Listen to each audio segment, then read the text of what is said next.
The seventh day of the Sean Diddy Combs federal trial was already spiraling into chaos when an unexpected figure entered the courtroom. Joe Rogan, comedian, UFC commentator, and host of the world's most downloaded podcast. Without any entourage or lawyers, Rogan arrived carrying only a small black notebook and a memory full of disturbing truths. What had started as speculative commentary on his podcast had now become serious, as Rogan took the stand to testify under oath. His testimony went beyond gossip, offering first-hand experience, observations, and a trail of evidence that extended far beyond the usual headlines. The trial had begun amid a charged atmosphere, with the press gallery packed and rumors swirling. But nothing prepared anyone for Rogan's surprise appearance. Dressed casually in a dark gray blazer and jeans, Rogan projected focus and calm as he took the stand, silencing the courtroom instantly. Cameras were barred, but court sketch artists scrambled to capture every detail. Diddy's defense team appeared baffled. When asked to state his name, Rogan began recounting conversations he had conducted over the years with ex-bodyguards, former label executives, and industry insiders, many too afraid to speak off the record. They approached him not as a judge, but as someone who wouldn't stop recording when the truth got uncomfortable. Then Rogan dropped a bombshell. In 2023, he had a guest on his podcast, a former security detail member for an A-list artist, who revealed that Diddy maintained physical evidence, files, videos, recordings, and a private server stored in a bunker-like room at his Miami compound. More chilling still, this guest claimed that public figures such as Jay-Z and LeBron James were aware of these freak-offs, not necessarily participants, but informed. The courtroom erupted in gasps. Diddy looked visibly disturbed. His lawyers objected, but the judge overruled them. Rogan went on to describe these gatherings as rituals rather than parties. Phones were confiscated from guests, who were often blindfolded. The term freak off was industry code, and everyone behaved as if it were normal. When the prosecution asked if Rogan had brought any recordings, he nodded, confirming he had submitted excerpts to the district attorney's office before testifying. These contained audio of unnamed insiders discussing these events, some voices recognizable but kept anonymous to protect identities. Settling further into his testimony, Joe Rogan was permitted by the court to recount specific stories he had shared on his podcast over the past several years. He explained that he had been piecing together a disturbing pattern since as early as 2018. One of my early guests was a tour manager for a popular R/&B act, Rogan said. He came on to talk about the dark side of the music industry, drug culture, pay-for-play, and NDAs, but during the break, he told me something different. He said Diddy's parties weren't just indulgent, they were dangerous. Rogan emphasized that many of these conversations never made the final cut because people were scared to speak openly. One guest asked me to blur his voice, distort his name, and even record his segment from a remote cabin, Rogan recalled. He then mentioned a producer who had been invited to a Diddy-hosted event in 2015. What he witnessed there left him shaken. Cameras hidden in smoke detectors, people slipping substances into drinks, and A-list celebrities pretending not to notice.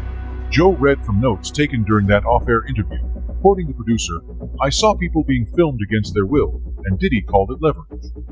When the judge asked if these claims were verified, Rogan clarified, many were anecdotal, but too many lined up to ignore. These weren't rumors passed in hallways. These were detailed accounts, timelines, locations, multiple people describing the same set of behaviors. Rogan explained how he maintained a private archive of these unaired stories, protected by NDAs crafted with legal advisors. "I didn't want to be sued into oblivion, but I also didn't want this stuff buried," he said. He then referenced the Jane Doe lawsuits, noting, "I started connecting dots when names and behaviors in those lawsuits matched what my guests had been whispering for years." At one point, he revealed that in 2022, a prominent music video director came to him in tears. He told me he had unreleased and censored footage of one of Diddy's parties, Rogan said. He was too scared to go public, but had been blackmailed into filming these events for over a decade. Joe concluded, "This isn't a court of opinion anymore. This is a reckoning, and I'm here because people who trusted me with the truth deserve to be heard, even if they're too afraid to show their faces."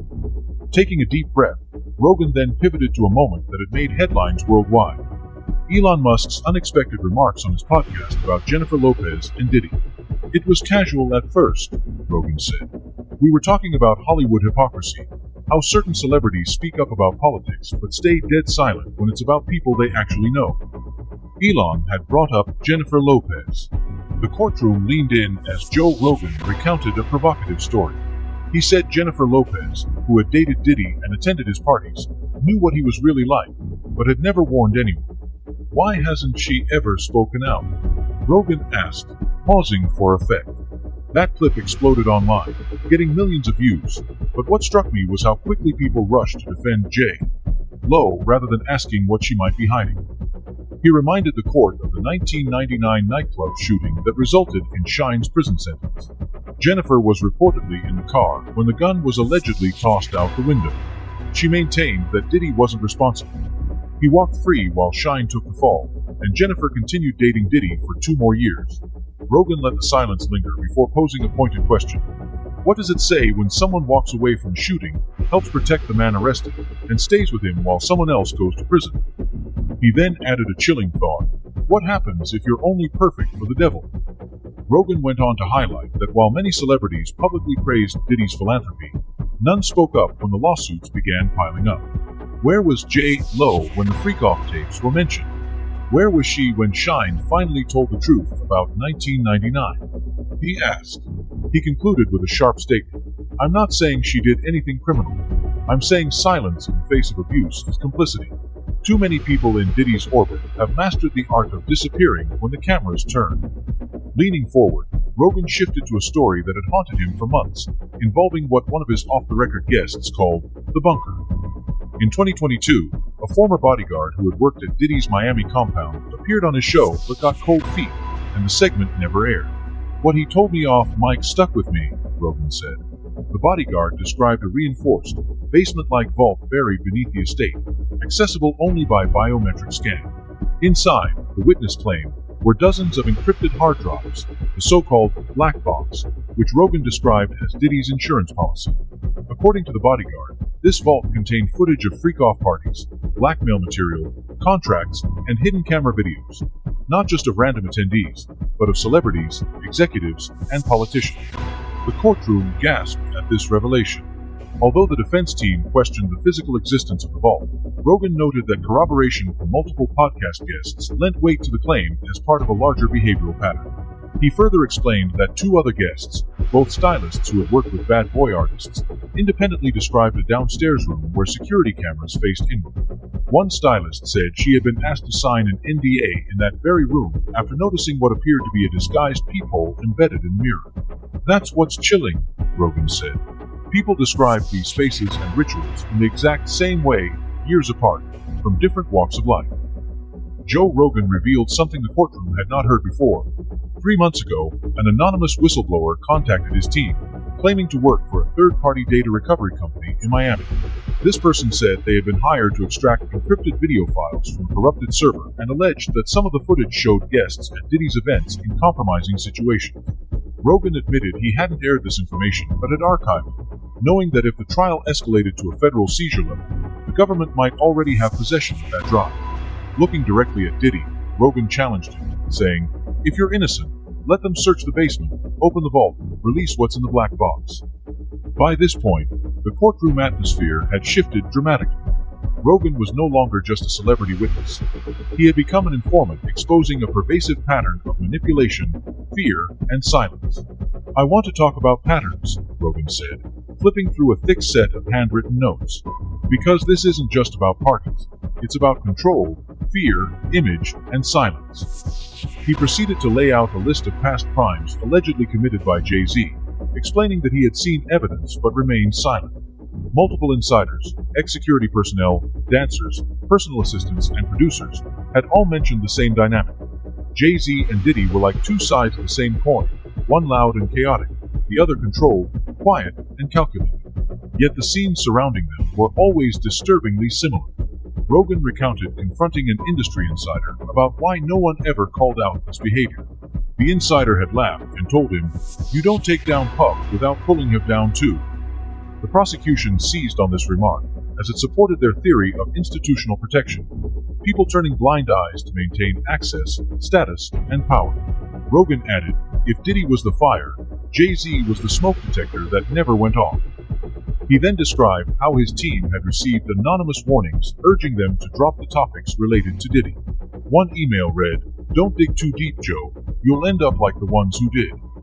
Rogan's team traced the IP address of the sender to a firm linked to Roc Nation's PR team. The judge allowed Rogan to share this with the jury, but issued a cautionary note. Looking the jury in the eyes, Rogan declared, "Silence is a weapon, and this entire machine is built on people keeping their mouths shut, but I'm not built that way." Rogan's tone grew heavier as he introduced the last group of names. Those he said were in the wrong room at the wrong time. "You all remember the Manzero lawsuit," he began, referring to the case where a man claimed he was paraded around one of Diddy's parties wearing a mask made from human anatomy.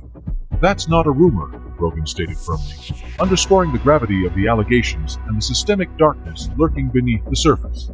Joe Rogan spoke with someone who had been on that infamous yacht, describing a young videographer in his early 20s hired to film an event in January 2023. The videographer was instructed to capture only the happy moments, but what he witnessed left him traumatized, and he never fully recovered. Joe then read from an anonymized transcript. Celebrities like LeBron James, Gloria Estefan, Jay-Z, and Beyoncé were present, with people smiling on the surface, but the deeper into the yacht's rooms you went, the darker the scene became. There were rooms bathed in red light, people restrained, and a masked man being led around like a pet. The courtroom fell completely silent. The videographer claimed he handed over his memory cards at the end of the night and was paid $5,000 by Diddy's team. "The people we idolize are in the rooms where it happens," Rogan said, closing with a chilling warning. "If even one of those tapes gets played in court, half this industry is finished." He looked down, closed his notebook, and added, "I'm not afraid of getting sued. I'm afraid of what happens if we keep pretending this doesn't exist." Rogan's tone shifted again as he moved from celebrity complicity to the infamous 2023 yacht party, which had only been whispered about in court filings until now. "The yacht story. People think it's a myth," he began, "but it's real, and I have testimony from two different people who were on that boat. One crew member, one guest." The courtroom froze, and Diddy's legal team whispered frantically. Rogan unfolded a letter from a former yacht staffer, redacted to protect their identity. The staffer was hired for what they believed was a private music video shoot, and was told that all passengers were VIPs and that phones were strictly prohibited. Security patted them down before boarding. Rogan paused before continuing. Once the boat was in international waters, it looked like a warm-up act. He glanced at Diddy and said, "I don't know if you started this, I don't know if you inherited it, but I know you kept it going, and now you're watching it crumble from the inside out." When the judge asked if Rogan had anything else to add, he nodded slowly. "I've said a lot on the mic, some of it dumb, some of it funny, but this is the one time I needed every word to count. Because if even one kid out there is saved from stepping into that kind of nightmare, then all of this, every threat, every NDA, every silent producer, was worth breaking." He stepped down from the stand, and the jury watched in silence as Rogan walked past the defendant's table. For the first time in days, Diddy didn't look up.